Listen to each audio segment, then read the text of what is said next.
Nous vivons au Luxembourg, un pays qui met un point d'honneur à protéger l'environnement et à faire de ce monde un endroit plus propre et plus sain pour nous-mêmes et nos familles. La propreté de notre nouvelle communauté est la responsabilité de tous. Le tri des déchets est une contribution importante que chacun peut apporter pour protéger l'environnement. Mais qu'est-ce que le tri des déchets ?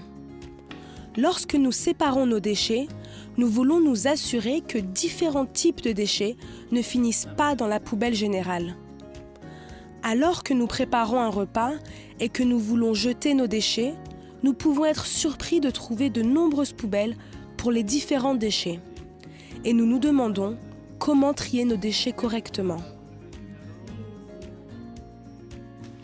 Plus de la moitié des déchets résiduels produits au Luxembourg se composent des ressources valorisables ou recyclables qui ne peuvent plus être réutilisées car ils sont déchargés ou incinérés. Il faut d'abord essayer d'éviter la production de déchets car le meilleur déchet est le déchet qui n'est pas produit. Pour protéger les ressources, réduire le risque de contamination de l'eau et les émissions nocives de CO2, il est indispensable de faire le meilleur tri possible. Le tri des déchets est obligatoire au Luxembourg. Un tri garantit que les matériaux seront recyclés et utilisés pour la production de nouveaux produits. En respectant le tri, on économise également de l'argent. Comment faut-il séparer ces déchets ? D'abord, il est important de connaître les différents types de déchets et comment les trier. Au Luxembourg, les déchets sont triés en fonction de différentes catégories. Il existe un tri de base avec le verre, le carton et le papier, le PMC, les déchets organiques et les déchets résiduels. Et autant plus, une collecte pour les vêtements et textiles et les déchets problématiques et dangereux. Chaque catégorie de déchets dispose de son propre récipient de collecte. Le verre, nous le jetons dans la poubelle à verre. Le verre peut être recyclé à l'infini, ce qui permet d'économiser beaucoup de matières premières et d'énergie. Dans cette poubelle, nous jetons entre autres des bocaux et des bouteilles et le verre à boire. Veillons toujours à rincer les récipients et les bouteilles et les placer sans couvercle dans la poubelle. Le papier et le carton. Nous les mettons dans la poubelle papier et carton. Les déchets de papier et de carton sont constitués de tout ce qui est en papier et se recyclent très bien. Ainsi, nous pourrons couper moins d'arbres pour produire du papier. Dans cette poubelle, nous jetons entre autres des sacs en papier, des morceaux de carton, des dépliants, des magazines. Pour que la récupération et le recyclage soient efficaces, le papier et le carton collectés doivent être propres. Les grands morceaux de carton doivent être pliés pour ne pas occuper trop d'espace dans la poubelle. Le PMC. Nous le jetons dans le sac bleu de Valorlux. Ces sacs sont distribués gratuitement dans votre commune ou structure d'hébergement de l'ONA. Dans le sac bleu, nous jetons entre autres les bouteilles et récipients en plastique, y compris les distributeurs de savon et les shampoings, les emballages métalliques et aluminium,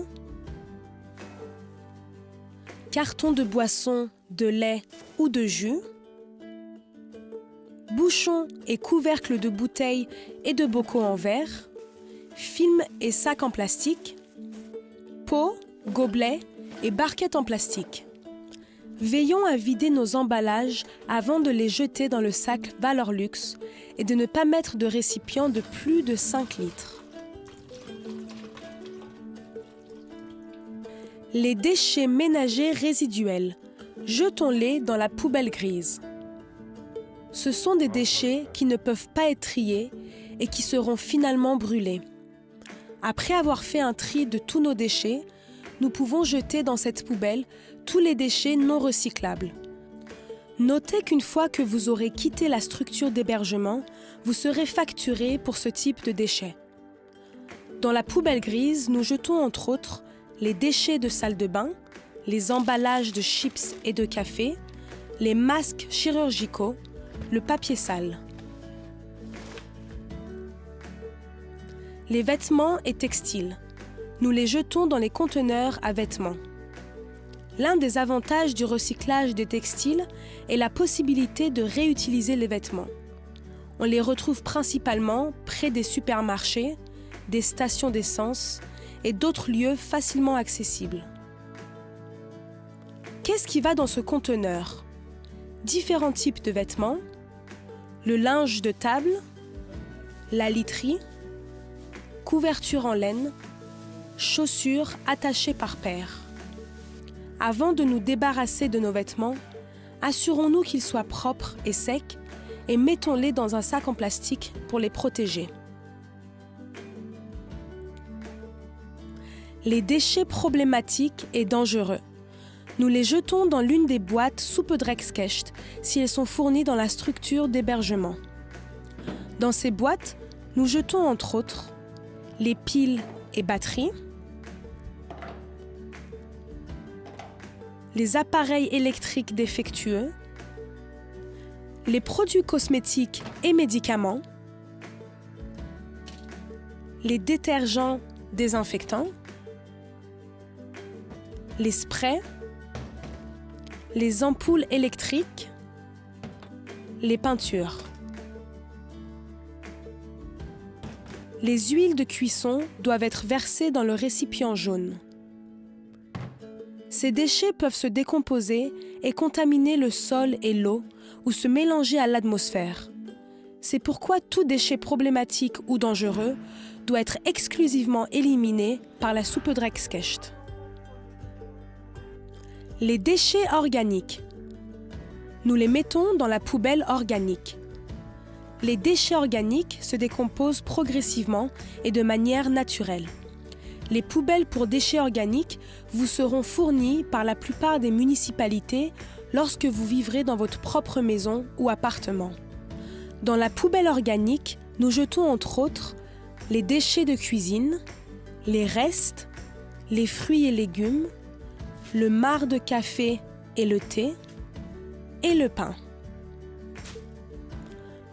Notons qu'il est préférable de ne pas produire de déchets en premier lieu ou de réutiliser un objet en le réparant ou en le donnant à d'autres. Que nous réduisions, réutilisions ou recyclions les déchets, l'adoption de bonnes pratiques de gestion des déchets présente de nombreux avantages pour nous, notre famille, notre communauté et l'environnement.